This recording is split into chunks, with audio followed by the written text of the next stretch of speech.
Բարի գալուստ մայրիկների ակումբ յուրաքանչյուր խաղ բաղկացած է 3 փուլից։ Մեր այսօրվա խաղին մասնակցում են 3 հայտնի կանայք, ովքեր ունեն թերաշք փոքրիկներ։ Մեր այսօրվա խաղի մասնակից 3 հայտնի մայրիկները դերասանուհիներ են։ Եկեք ծանոթանանք նրանց հետ։ Արփինե Իսրայելյան։ Դերասանուհի Արփինե Իսրայելյանի որդին 6 ամսական Դավիթը շատ պայծառ ու շարժուն տղա է։ Նրա առաջին խաղալիքը եղել է գիրք, որին շատ կապված է։ Դավիթը շատ շփվող է, մարդամոտ, հետաքրքիր է, որ նա շատ է սիրում խորհրդային տարիների մուլտֆիլմերի երգերը։ Անահիտ Կիրակոսյան։ Դերասանուհի Անահիտ Կիրակոսյանը 3 երեխաների մայրիկ է։ Ինչպես դերասանուհին է փաստում, շատ բարդ է, բայց միևնույն ժամանակ շատ հետաքրքիր։ 15-ամյա Լաուրան եւ 12-ամյա Աննան Անահիտի ընկերուհիներն են, իսկ հա 4-ամյա Հայկի նկատմամբ մայրիկը խիստ է։ Աղջիկները շատ են սիրում փոքրիկի հետ խաղալ ու միասին ժամանակ անցկացնել։ Իսկ երեկոյան Անահիտը կիթառ է նվագում եւ միասին երգում են։ Լուսինե Վարդանյան։ Դերասանուհի Լուսինե Վարդանյանի 3-ամյա դուստրը Ռուզաննան կարծես թե արդեն հստակ որոշել է շարունակել մայրիկի ուղին։ Փոքրիկը տանն ինքնուրույն ինչ-որ բաներ է բեմադրում, ապա խնդրում մայրիկին, որպեսզի նա որպես հանդիսատես դիտի եւ գնահատի իր աշխատանքը։ Լուսինեն կարծես թե դեմ էլ չէ, որ աղջիկն իր ուղին ընտրի։ Ողջույն մայրիկներ։ Շատ ուրախ եմ, որ մեր տաղավարում եք, առաջիկա րոպեների ընթացքում միասին 3 փուլ ենք հաղթահարելու, լավ ժամանակ ենք անցկացնելու եւ մեր խաղի օգնությամբ փորձելու ենք մի խումբ մայրիկների օգնել դառնալու ավելի տեղեկացված։ Եկեք նախ եւ առաջ ծանոթանանք խաղի առաջին փուլի կանոններին։ Առաջին փուլում մասնակիցներից յուրաքանչյուրը կպատասխանի 5 հարցի։ Ճիշտ պատասխանը մայրիկին կբերի 1 միավոր։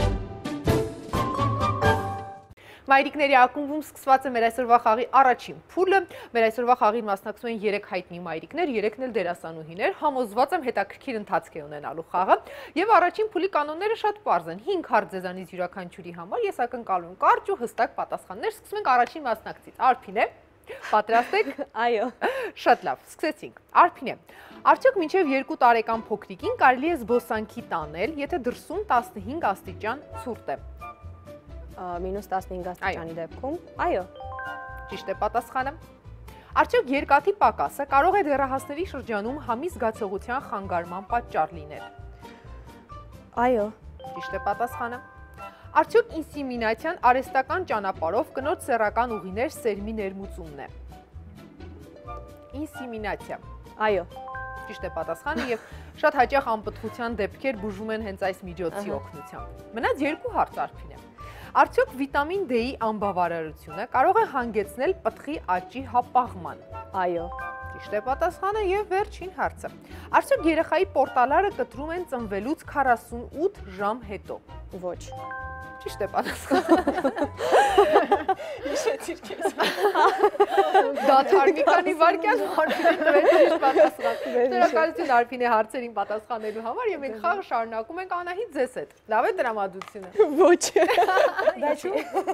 Լարված եմ շատ, որովհետեւ մոռացել եմ ամեն ինչ։ Ես համոզված եմ դուք ամեն ինչ հիշում եք Անահիտ եւ առաջին հարցը։ Արդյոք պտղաջրի սակավությունը կարող է պտղի հետույքային առաջադրման պատճառ դառնալ։ Կարծում եմ, այո։ Ճիշտ եք կարծում։ Արդյոք ցրտահարվելու ռիսկը բարձր է արյան շրջանառության խանգարումներ ունեցող անձանց շրջանում։ Այո։ Ճիշտ է պատասխանը։ Անահիտ, արդյոք ցրտահարություն ունեցող մարդը հնարավոր է չհասկանա, որ ցրտահարվել է։ Ոչ։ Ինչ եք կարծում։ Կախված որ աստիճանն է, այսինքն հա, հնարավոր է որ չհասկանա։ Ճիշտ է պատասխանը, որովհետև ցրտահարված հատվածները անզգայացած են լինում եւ մարդը պարզապես չի գիտակցում ինչ է իր հետ կատարվում, սա է պատճառը, որ մարդիկ մասնագետները խորհուրդ են տալիս հատկապես ցուրտ եղանակին առավել ուշադիր լինել, հատկապես երեխաներին, որովհետև նրանք ավելի խոցելի են։ 2 հարց Անահիտ մնաց։ Անահիտ, արդյոք պարբերաբար կրկնվող պատիժները կարող են անդրադառնալ երեխայի ուղեղի զարգացման վրա։ Միանշանակ։ Ճիշտ է պատասխանը։ Եվ վերջին հարցը, արդյոք երեխային կիպ բարուրելն օգնում է հետագայում գեղեցիկ կեցվածք ունենալուն։ Ոչ, պետք չէ բարուրել կարծում եմ։ Տարածված կարծիք է ցավոք սրտի հատկապես Հայաստանում հակառակը մի բանն է վնասը։ Շատ են երեխային բարուրում, կիպ են բարուրում եւ կարծում եմ, որ այդպես ուղիղ ոտքեր կունենա գեղեցիկ կեցված, այնինչ այս ամենը միֆ է։ Շնորհակալություն Անահիտ, եւ մենք խաղը շարունակում ենք։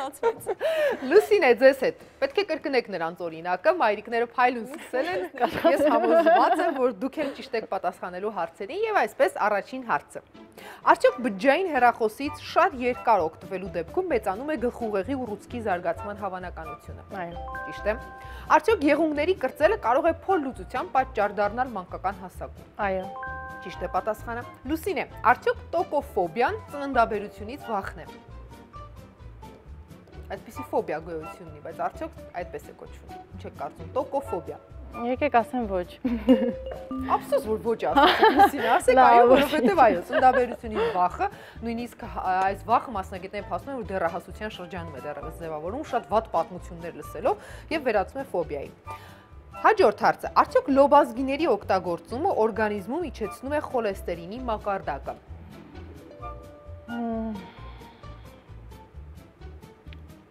Կարծում եմ ոչ։ Սխալ եք կարծում, Լուսինե, այո,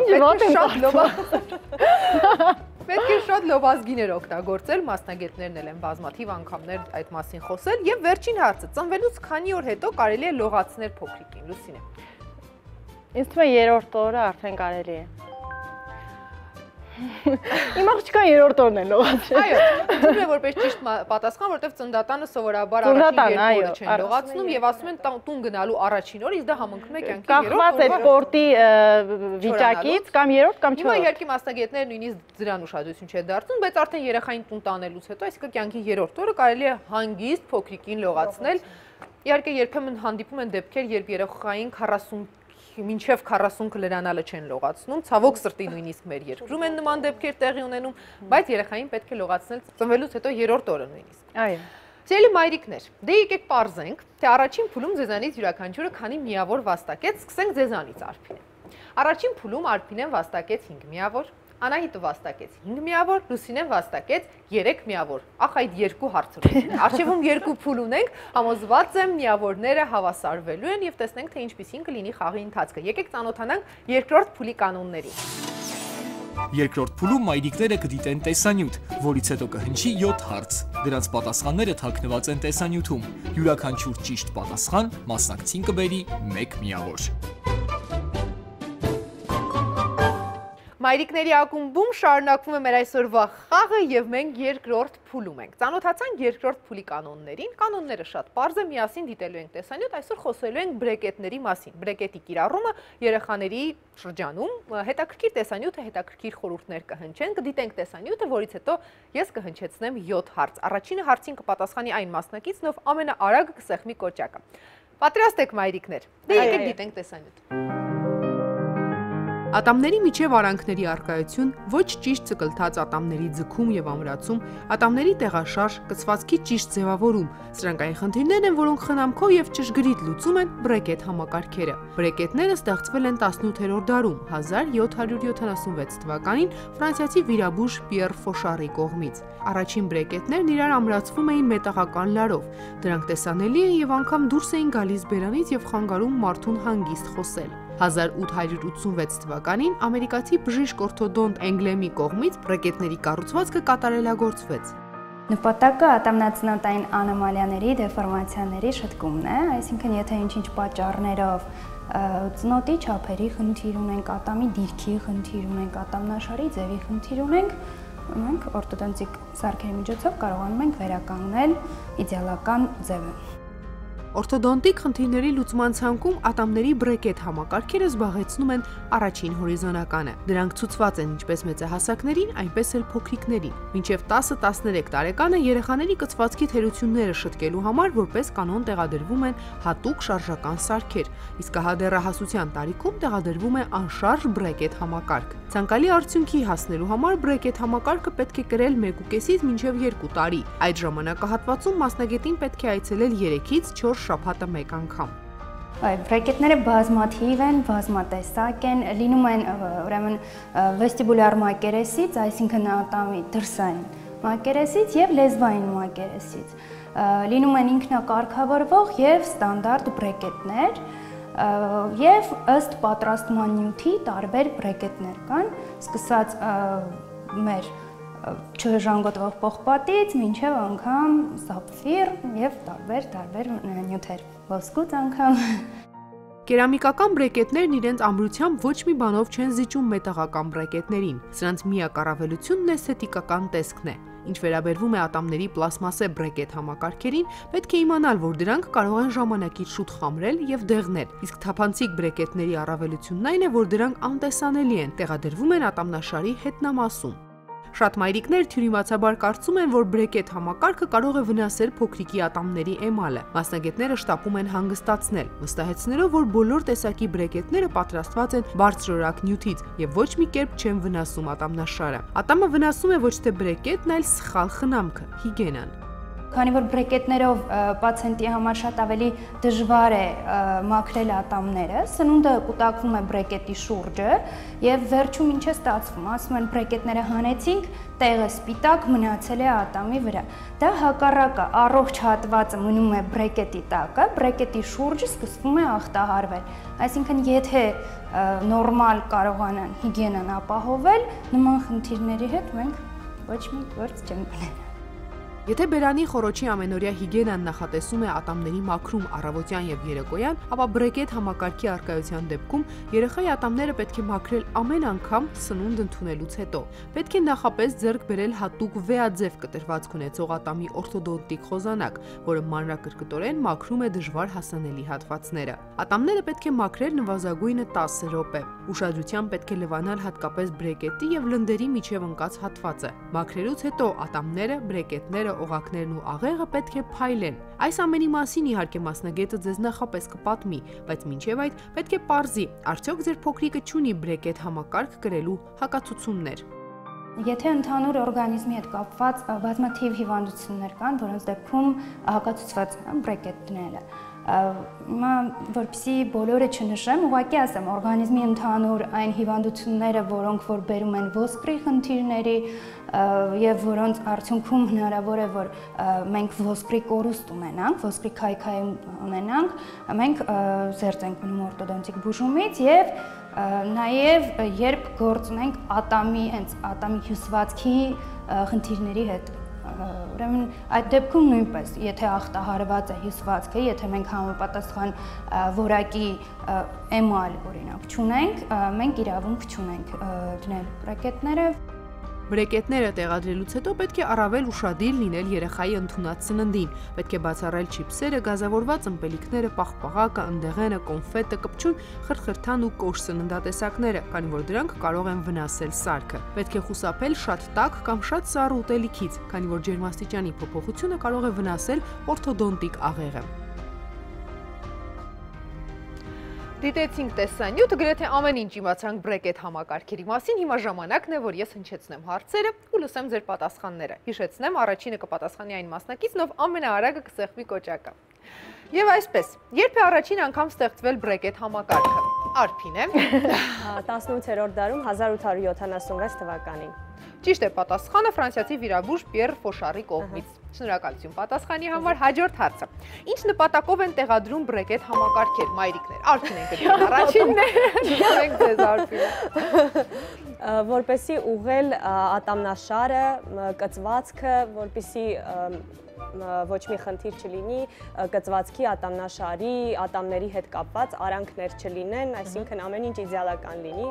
իդեալականին մոտ լինի։ Շատ ճիշտ է պատասխանը, շնորհակալություն։ Երկրորդ ճիշտ պատասխանի համար լսում ենք երրորդ հարցը։ Որ տարիքից սկսած է տեղադրվում անշարժ բրեկետներ։ Անահիտ։ Մինչև դեռահասությունը շարժական է, իսկ դեռահասությունից հետո մոտ 10-13 տարեկանից հետո արդեն անշարժ կարող ենք տեղադրել։ Ճիշտ է պատասխանը, փաստորեն տեսանյութից իմացանք, որ մինչև 13 տարեկանն էլ կարելի է կիրառել, Կարելի է կիրառել պարզապես շարժական է, այսինքն եւ մեծը եւ փոքրերի համար կիրառելի է։ Ճիշտ է պատասխանը, Անահիտ, մյուս հարցը։ Որքան ժամանակ պետք է կրել բրեկետը ցանկալի արդյունքի հասնելու համար։ Մոտ 1-ից 2 տարի է տևում բրեկետ գրելը, արդեն կախված ինդիվիդուալ երեխայի վիճակից, ատամնաշարի ձևից, բժիշկը արդեն կորոշի 1 կամ 2 տարի։ Ճիշտ է, 1.5-ից 2 տարի, որպեսզի ցանկալի արդյունքի հասնել։ Մյուս հարցը։ Արդյոք բրեկետը կարող է վնասել ատամների էմալը։ Արփին է դուք եք առել։ Ումայի մտի Նախ սխալ վատ էմալ ունենալու դեպքում բրեկետ չեն տեղադրում եւ հետո էմալը չի կարող վնասել բրեկետը, հակառակը այն հատվածում, որտեղ որ բրեկետի մասերն են, մնում են սպիտակ, որովհետև չեն առնչվում սննդի հետ, իսկ մնացած բոլոր մասերը հնարավոր է փոխեն գույնը։ Դրա համար պետք է ճիշտ խնամել ատամները։ Ճիշտ է պատասխանը, ոչ մի կապ չունի էմալը բրեկետի հետ։ Երկու հարց մնացելի մայրիկներ, Լուսինեմ, տեսնենք ձեր ճարպկությունը գոնե վերջում դրսևորվի։ Բրեկետ կրող փոքրիկ ինչպես պետք է հետևի ատամների հիգիենային, Անահիտ։ Բրեկետ կրող Մի փոքրիկը քանի կանոն։ Այո, եթե սովորաբար ատամները մաքրում ենք 1-ից 2 անգամ օրը, ապա բրեկետ կրող փոքրիկը պետք է ամեն ուտելուց հետո մաքրի ատամները, պետք է հատուկ խոզանակ լինի, վեաձև, որպեսզի կարողանաս ամենայն մանր տեղերը լավ մաքրել, պետք է մաքրելուց հետո նայի եւ հետեւի, որ բրեկետները փայլում են, ատամները փայլում են, ոչ մի ավելորդ բան չի մնացել, ինչպես նաեւ սննդի կարգով չպետք է խմի գազավորված ըմպելիքներ, ուտի չիփսեր, քաղցրավենիք եւ այն ամենը, ինչ կարող է մանրանալ եւ վնասել ատամները։ Ճիշտ է պատասխանը եւ վերջին հարցն ենք լսում, որոնք են բրեկետ կրելու հակացությունները։ Անահիտը առաջիններ եւ մենք լսում ենք դες։ Բրեկետ չի թույլատրվում կրել այն մարդկանց, ովքեր արդեն ունեն էմալի հետ խնդիրներ, այսինքն ստուգում է բժիշկը։ Էմալը տեսնում է, եթե կա քայքայում, ապա քայքայված եւ ոչ լավ էմալ ունենալու դեպքում ատամներին չի կարելի բրեկետ։ Հիշեք եւս մեկ հակացություն։ Չէ։ Հիշում եմ, որ բժիշկն ասաց հիվանդություններ շատ են, բայց կնշեմ դրանցից։ Էմալի հետ կապված խնդիրներ, ատամների հյուսվածքի, հետ կապված, ինչպես նաև ոսկրային հիվանդությունների դեպքում, ճիշտ է պատասխանը, վերջ։ 7 հարց, Լուսինեն չհասցրեց սեղմել, բայց նկատում էինք, որ բոլոր հարցերի պատասխանները գիտես, իսկ մայրիկների ակումբում ամենակարևորը դա է, սիրելի մայրիկներ, շնորհակալություն, որ 7 հարցն էլ ստացան ճիշտ պատասխաններ, եւ մենք հիմա պարզում ենք, թե ձեզանից յուրաքանչյուրը քանի միավոր ունի, սկսենք ձեզանից, Արփինե։ Երկու փուլերի արդյունքում Արփինեն վաստակեց 8 միավոր, Անահիտը վաստակեց 9 միավոր, Լուսինեն վաստակեց 3 միավոր, այսինքն առաջին փուլի միավորները մնացին Լուսինե։ Եկեք տեղափոխվենք մեր խաղի երրորդ փուլ, ծանոթանանք երրորդ փուլի կանոններին։ Երրորդ փուլում մայրիկներն առաջադրանք կստանան։ Գործընթացին կհետևի մասնագետը։ Փուլի ավարտին նա կգնահատի մասնակիցների կատարած աշխատանքը։ Այս փուլը յուրաքանչյուրին կարող է բերել նվազագույնը 1, առավելագույնը 5 միավոր։ Մայրիկների ակումբում սկսված է մեր այսօրվա խաղի երրորդ, սա վերջին փուլն է լինելու աղջիկներ։ Դուք պետք է կատարեք ընտրություն հաշվի առնելով երրորդ փուլի առաջադրանքը, որը հնչում է այսպես. ընտրել մթերքներ, որոնք ամրացնում են երեխայի ոսկրային համակարգը։ Սեղանին դրված տեսնում եք տարբեր սննդատեսակներ եւ պետք է վերցնել ափսեն ու կատարել ընտրությունը, որից հետո մանկաբույժը կմեկնաբանի ձեր կատարած ընտրությունը եւ կտա համապատասխան միավորներ։ Արփինե, սկսենք ձեզանից։ Հավեցեք։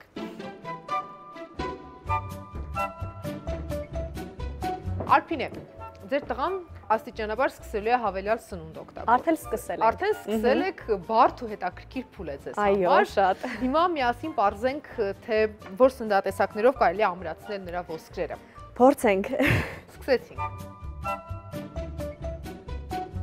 Քանի որ դրված էր կատնաշորի մոտ բռնիչը, կնշեմ կատնաշորը առաջին հերթին։ Հղիության ընթացքում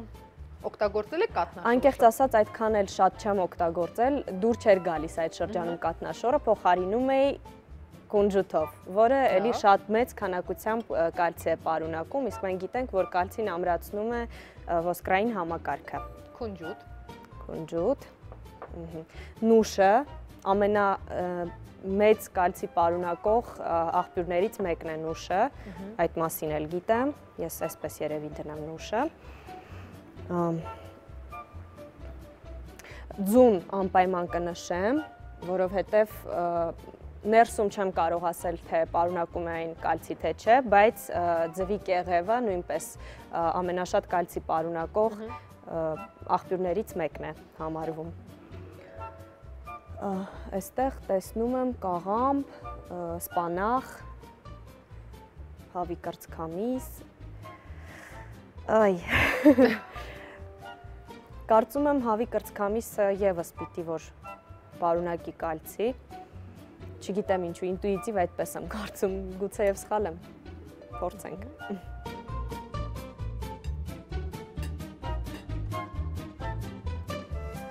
Պոպոկը և վիտամին գիտեմ, որ պարունակում է, բայց կալցին վստահ չեմ։ Յոդ էլ է պարունակում, դա էլ գիտեմ։ Հասանք բրոկոլին մնաց, նարինջը,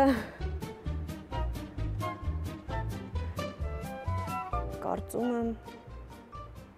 այսքանը։ Այդքանը։ Շնորհակալություն Արփինե։ Անահիտ, համեցեք։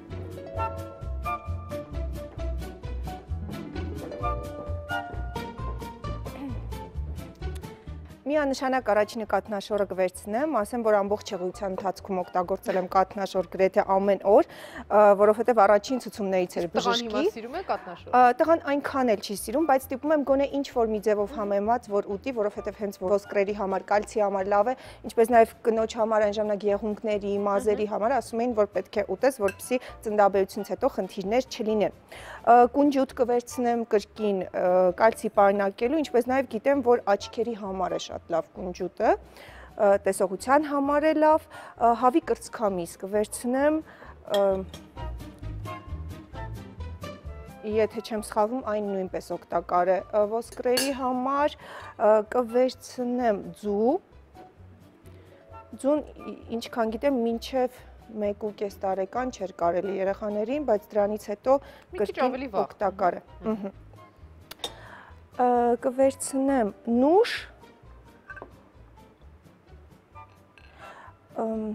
չգիտեմ ինչու ինձ թվում է բրոկոլին էլ է օգտակար, բայց ոսկրերի համար այո թե ոչ չգիտեմ, բայց օգտակար է ես գտա։ Օգտակար է միանշանակ։ Չգիտեմ ոսկրերի համար պետք կգա թե չէ, բայց ինտուիտիվ այդպես եմ զգում, որ բրոկոլին վնաս չի տա, օգուտ եթե չտա վնաս չի տա, եւ արևած աղիկ էլ կվերցնեմ, գիտեք։ Սիրում եմ արևած աղիկ։ Ես խնդիրը մոռացել եմ արդեն։ Մի քիչ պոպոկ կվերցնեմ։ Պոպոկն էլ ինձ թվում է օգտակար ուրիշ բաների համար, բայց օգտակար է։ Քիչ հետո մանկաբույժը կմեկնաբանի։ Համեղը համեղ է։ Այո, բայց պոպոկն էլ ուներ օգտակար բաներ։ Միանշանակ։ Այտենց ուժ ու կարողություն է տալիս որոշ դեպքերում։ Համենայն դեպս սա իմ աբսենտ։ Լավ Անահիտ, պատրաստ է ձեր կատարած ընտրությունը եւ Լուսինեի տարբերակը տեսնենք։ Սալատիկ էի սարքում։ Տեսնենք Լուսինեն ինչ է սիրում ուտել։ Ես հիմա կտարբերվեմ։ Եվ Եթե չեմ սխալվում, սպանախի մեջ էլ պարունակում է կալցի։ Ինձ թվում է, ես չեմ սխալվի։ Ոչ միայն տարբերվելու համար, ինչքան հիշում եմ, այդպես է։ Տարբերվելը կատակիր, այո։ Սպանախը, կատնաշորը միանշանակ։ կատնամթերք սիրում է ձեր երեխան։ Այո,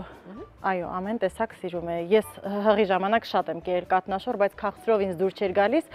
խառնում էի կանաչ բիբարով, վարունգով եւ համեղ էր ստացվում եւ օգտակար։ Ձուն։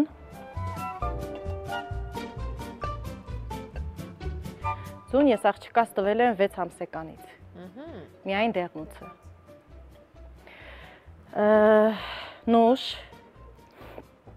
Նուշը ես օգտագործել եմ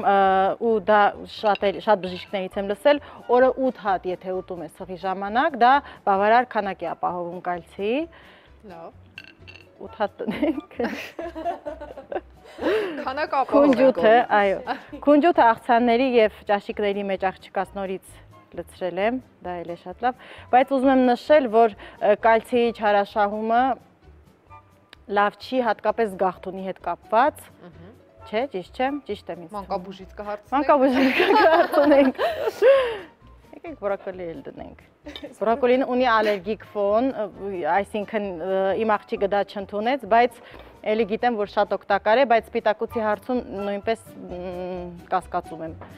Կա թե չկա։ Ինձ թվում է այսքանը։ Այդքանը։ Այո։ Շնորհակալություն Լուսինե։ Զբաղեցրեք ձեր տեղը։ Դե ինչ աղջիկներ, դուք կատարեցիք ընտրությունը, հիմա շատ հետաքրքիր է լինելու լսել մանկաբույժին, ով կմեկնաբանի ու կբացատրի, թե որ սննդատեսակներով կարելի ամրացնել երեխայի ոսկրերը, եկեք դիմավորենք, տաղավարում մեր հյուրն է մանկաբույժ Գայանե Սահակովան։ Բարև ձեզ, ելույթներ, բարև ձեզ։ Ողջույն Գայանե։ Բարև ձեզ։ Ուրախ եմ ձեզ տեսնել մեր տաղավարում։ Դուք տաղավարից դուրս հետևում եք, թե ինչպիսի ընտրություն էին կատարում մայրիկները։ Հիմա լսելու ենք ձեզ։ Նախ եկեք ընդհանուր խոսենք, թե որ վիտամինների, միկրոտարերի օգնությամբ կարելի է ամրացնել ոսկրային համակարգ, հատկապես մանկության տարիներին։ Ոսկրերի կազմության ամբողջ process-ին մասնակցում են այնպիսի միկրոտարեր, ինչպիսին են մագնեզիումը, ցինկը, մանգանը, ինչպես նաև այնպիսի վիտամիններ, ինչպիսիք են օրինակ վիտամին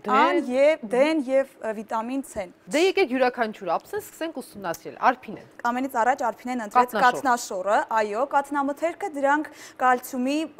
չափաբաժին մեծ քանակությամբ են պարունակում։ Ճիշտ ընտրություն է նաև նուշը եւ քունջութը։ Հավի կրծքամիսը, ուրեմն հավի կրծքամիսը միանշանակ մենք բոլորս գիտենք, որ սպիտակուցի լավ աղբյուր է, սակայն այստեղ կա մի փոքրիկ նրբություն, այսպես ասեմ, որ սպիտակուցի մեծ քանակությունը նպաստում է կալցիումի դուրսբերմանը։ Այո։ Հետևաբար պետք է հետևել, որպեսզի երեխայի օրգանիզմը սպիտակուց մտնի բավարար քանակությամբ, բայց ոչ շատ։ Իսկ ինչ վերաբերվում է ձվին, ես ասեմ, որ ձվի դեղնուցը շատ լավ վիտամին D-ի աղբյուր է,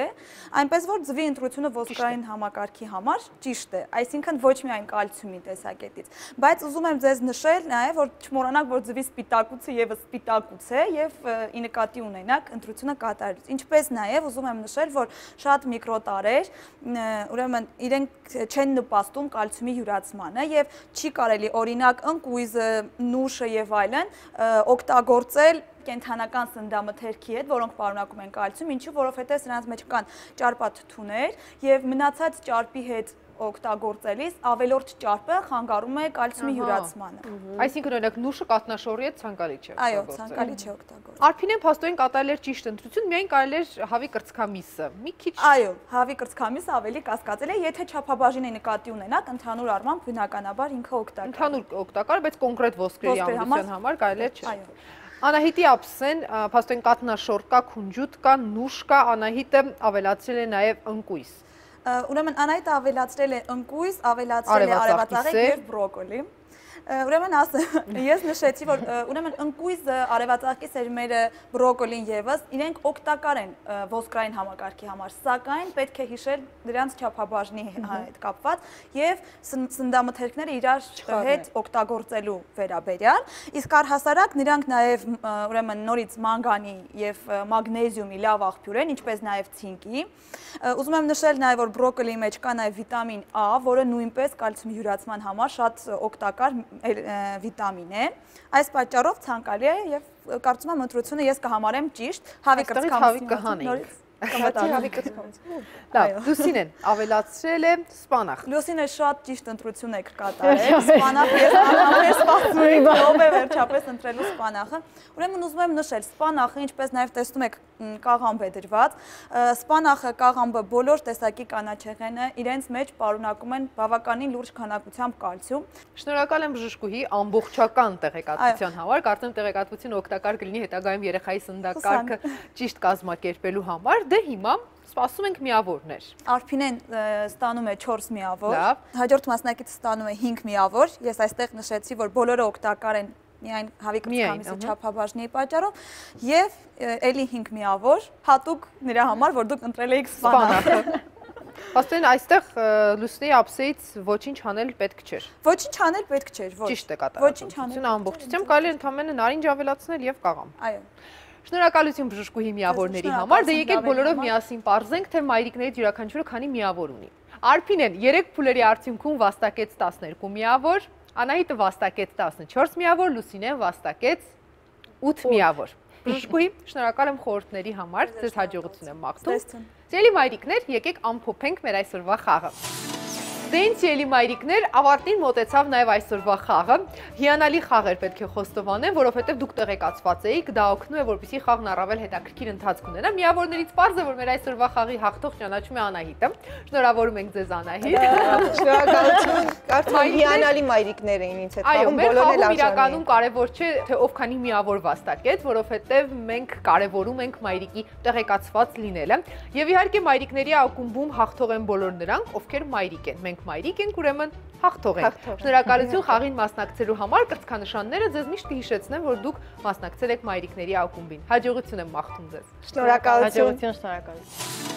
Մայրիկների ակումբը շարունակում է փնտրել խելացի ու տեղեկացված մայրիկների։ Եթե կարծում եք, որ այդպիսին եք, շտապեք մասնակցել մեր խաղին։ Գտեք մեզ Facebook սոցիալական ցանցում եւ առանձին նամակով ուղարկեք մեզ ձեր տվյալները, եւ մենք կհանդիպենք մայրիկների ակումբում։